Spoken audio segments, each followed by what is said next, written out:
petits poissons. Allez, on va la remettre tout de suite à l'eau.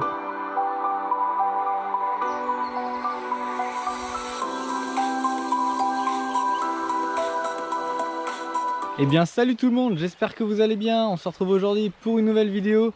Et comme vous pouvez le voir, on se retrouve aujourd'hui pour une pêche dans un petit ruisseau. Donc pour ce faire, j'ai décidé de me munir de ma canne à toc, la fidèle, donc qui me suit depuis le début de la saison pour l'instant.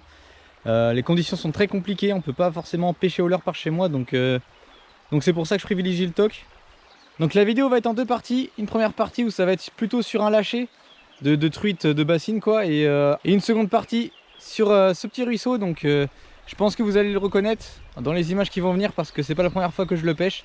Il y a de la très belle truite, des belles sauvages, donc c'est cool. On va essayer de choper les plus belles d'entre eux. Et puis si la vidéo vous plaît, comme d'habitude, n'hésitez pas à mettre le petit pouce bleu et de vous abonner, ça fait toujours plaisir. Activez la cloche aussi, c'est important. Ça permet de vous notifier dès que je sors une nouvelle vidéo. Parfois il y aura des OP, des jeux concours, donc c'est pour ça, activez-la, ça peut toujours servir. Et puis moi je vous souhaite un très bon visionnage. Allez, salut!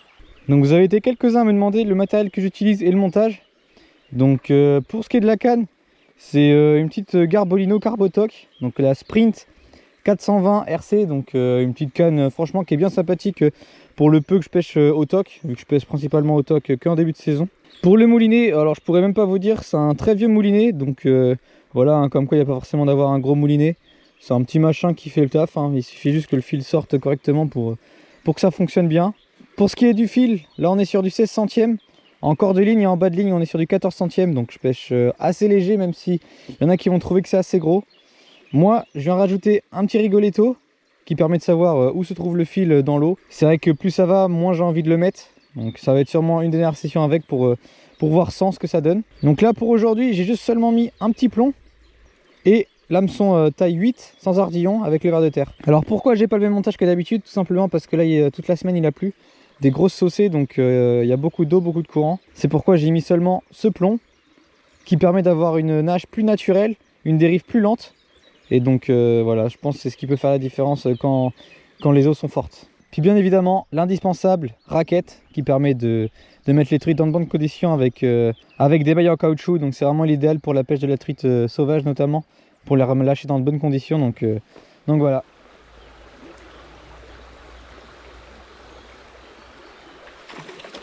Oh, décroché! C'est une fario. Première touche de la journée. Et ce sera une décro.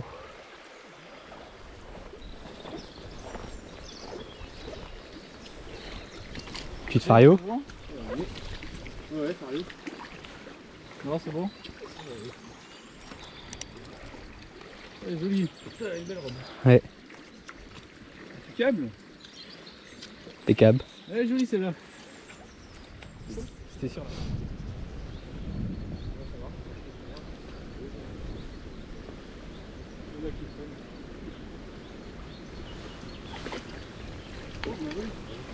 Ça y est. Bon, elle est pas très grosse, mais. Allez. Ça y est. Bien joué. Enfin. C'est une première lâchée, non? Ouais, c'est. Ah, ouais, je pense. Il me paraît foncé. Le premier lâché, ouais. Ouais, il manque un œil.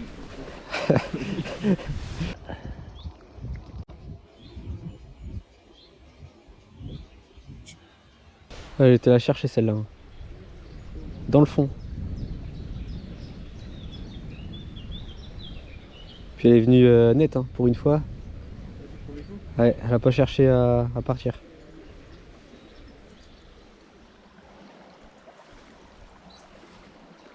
Oh oui, il y avait un beau poisson là. Je l'ai senti à la lourdeur quand j'ai levé la canne.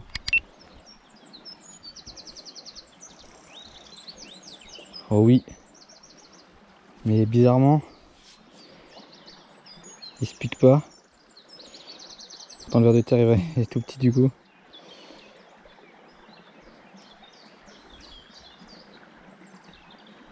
Ce que je vais faire, c'est que je vais le repiquer.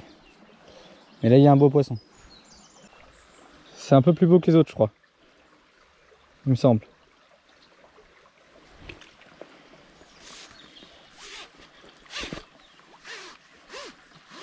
Ou alors c'est la même taille que les autres, je sais pas. Après ça reste pas un gros poisson.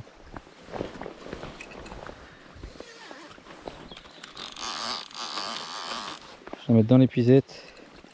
Pour pas l'abîmer. Ah là, vamos.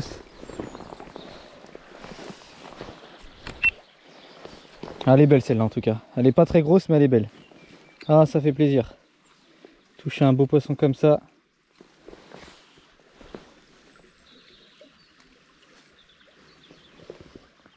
Hameçon sans ardillon. Ça se décroche tout seul. Si madame veut bien lâcher l'hameçon, bien sûr. Voilà. Ah, celle-là elle est belle en tout cas. Elle est pas très grosse encore une fois. Elle fait les 15. Elle est un peu plus grosse que l'autre, je pense. Mais elle fait plaisir. Magnifique petite truite. Elle fait à peu près 15 cm celle-là, donc un beau petit poisson. Allez, on va la remettre tout de suite à l'eau.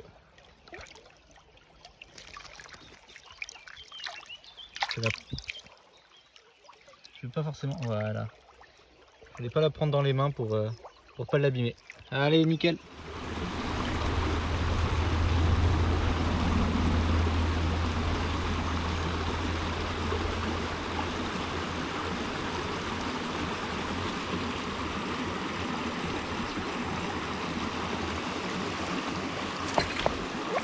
Allez, poisson.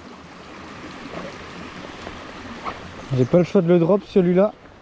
Parce que malheureusement, il y a beaucoup de trous entre moi et la rivière. Donc malheureusement, c'est pas une truite. Sûrement un gardon ou un rotangle. N'hésitez pas à me dire en commentaire ce que c'est, parce que je m'y connais pas du tout en poisson blanc.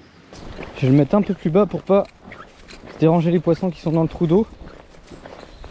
Parce que je pense qu'il y en a plusieurs. Là, il y a un peu de fond. Le poisson, il va pouvoir repartir dans de bonnes conditions. Allez hop. C'est bon, il est parti nickel. Donc là, quand je suis arrivé, j'ai fait ce trou là. Mais comme j'étais en face, je pense que les poissons me voyaient, c'est pour ça qu'ils n'ont pas mordu. Mais en étant derrière le trou d'eau, et bah, ce qui fait que les poissons ne me voient pas et ils sont beaucoup moins craintifs et ils mordent. Donc là, nickel, le ver de terre est encore au bout. Donc je vais essayer de relancer. Il y a moyen de faire du poisson parce que j'en ai touché plusieurs. Donc après, je sais pas si c'était le même poisson, mais il y a moyen d'en toucher, je pense. Parce que là, il y a un bon mètre d'eau.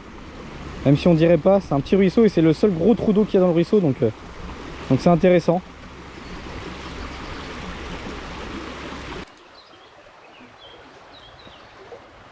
Faut pas hésiter à venir chercher les truites dans le courant. C'est parfois là où elles se cachent. Donc faut vraiment insister. Parce que ça a tendance à défiler vite avec le courant, donc faut insister, sinon on les aura jamais. Donc là il y a un peu plus profond, donc je laisse mon rigoletto dans l'eau, tant pis. Je l'ai pas réglé. Mais je vais vraiment chercher dans le fond. Pour les titiller s'il y en a une.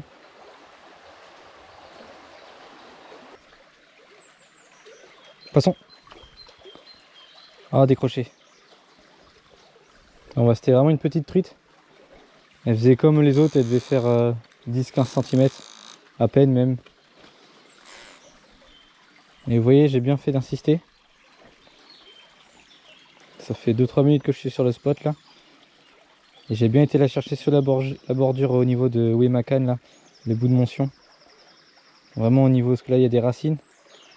J'ai vraiment été la chercher dedans. Heureusement qu'elle se décroche parce qu'elle était vraiment toute petite, donc ça servait à rien de la sortir de l'eau. Je préfère qu'elle grandisse tranquillement. Donc là vous voyez, il y a une situation problématique, c'est que là le soleil est derrière moi, ce qui fait qu'on voit mon ombre et mon ombre se répercute dans l'eau. Donc là c'est pas forcément les meilleures conditions, parce que des fois ça peut faire un signe pour les poissons et les faire fuir ou du moins les rendre peureuses. Donc c'est pas la meilleure solution, mais là j'ai pas trop le choix. Parce que je peux pas aller sur la berge d'en face vu que c'est chez une propriété privée, donc je peux pas. Mais c'est pas idéal. Dans l'idéal, il faut pêcher de l'aval à l'amont. C'est là qu'on est le plus discret, et du côté où le soleil nous reflète pas, c'est-à-dire que là il aurait fallu que je sois en face pour pas qu'on voit mon ombre. Même si là ça va, elle est plutôt derrière moi ou plutôt juste à côté de moi, donc c'est pas dérangeant. Mais par exemple si elle aurait été vraiment en face de moi, là ça aurait été dérangeant. Pour pêcher, ça aurait pu faire fuir les poissons qui sont devant. Parce que là vu que je pêche les bargeurs de devant, les poissons ne voient pas forcément. Donc là ça va encore, mais voilà, c'est pas l'idéal. Faire attention à des petits détails qui peuvent faire nous faire empêcher de prendre des poissons. Là il y a un beau trou d'eau. Donc là je vais insister parce que là il y a du poisson forcément. Après il faut que j'arrive à le décider. Ça c'est autre chose. Mais il n'y a pas que de la truite, il peut y avoir aussi du chêne, donc pour ça qu'on va insister. Ok. Ok, donc là le poisson a pris mon ver de terre. A priori c'était une truite. Et une belle truite. J'ai pris des gros coups de tape. Donc là je ne l'ai pas piqué. Donc, je vous ai dit qu'il fallait insister, vous voyez quand il y a des beaux trous d'eau comme ça. Et après un long passage à vide, c'est là que ça peut être intéressant. Bon les gars, la caméra elle a coupé. Et voici le poisson. Donc là il fait à peu près 15 cm, donc c'est le plus beau poisson du moment, donc il fait plaisir. Allez, je vais enlever l'hameçon et le relâcher tout de suite. J'ai oublié d'allumer la caméra pour quand j'ai eu la truite, et puis j'ai oublié de la remettre quand j'ai fait la release, donc on n'a pas la release en vidéo, désolé les gars. Oh poisson, ça tape.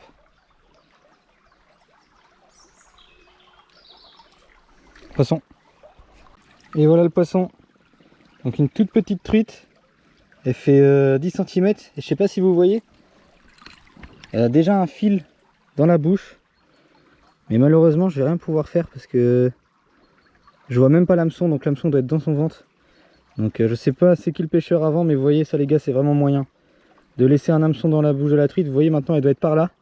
L'hameçon est du coup impossible de lui enlever. Ah là là, une petite truite comme ça c'est vraiment dommage.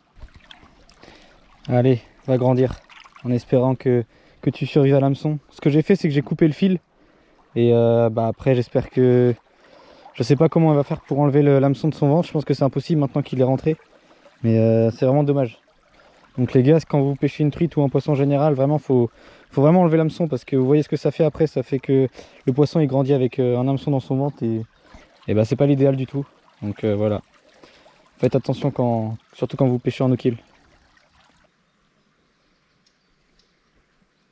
Poisson. Ah, c'est encore tout petit. Oh la vache. Je pense que c'est une truite. Je prends l'épuisette quand même si elle fait 10 cm.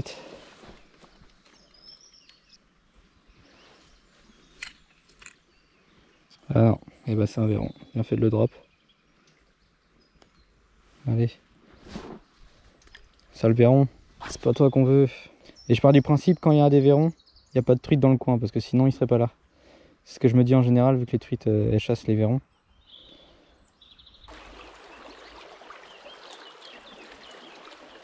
Oh, décroché encore. Je vais finir par croire que les vers de terre que j'ai mis sont finalement trop gros. Ça avait l'air beau encore. Ah dommage. À chaque trou d'eau il y a une truite qui attend. C'est fou ça, mais impossible de les piquer. Elle a décroché. Ça l'a même pas piqué. Mais elle a eu le ver de terre. Alors peut-être que je laisse trop dépasser le ver de terre, je sais pas. Ça c'est une bonne question. Je vais repasser avec des vers de terre plus petits du coup. Mais ouais, ça fait au moins le troisième poisson que je loupe comme ça. Ça tape, ça tape, ça tape. Je ferre et puis soit il n'y a plus rien au bout, soit le ver de terre s'enlève et puis la truite le garde.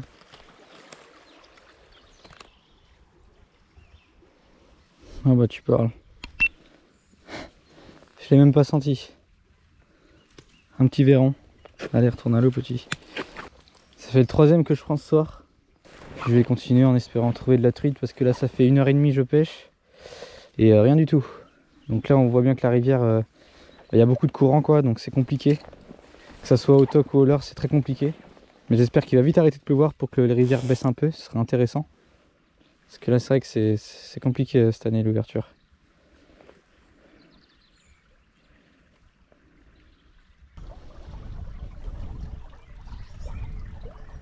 Poisson. Oh décroché. Ah décroché, c'était pas très gros mais c'était on va dire dans la même continuité que les autres.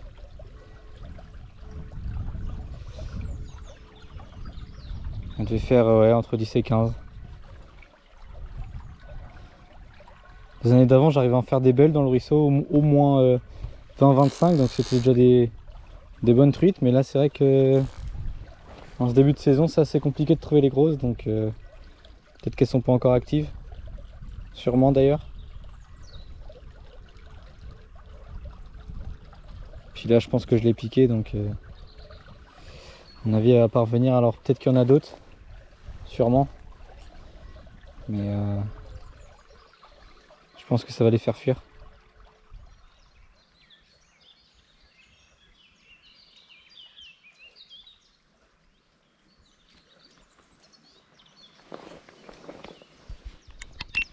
Bon bah, poisson.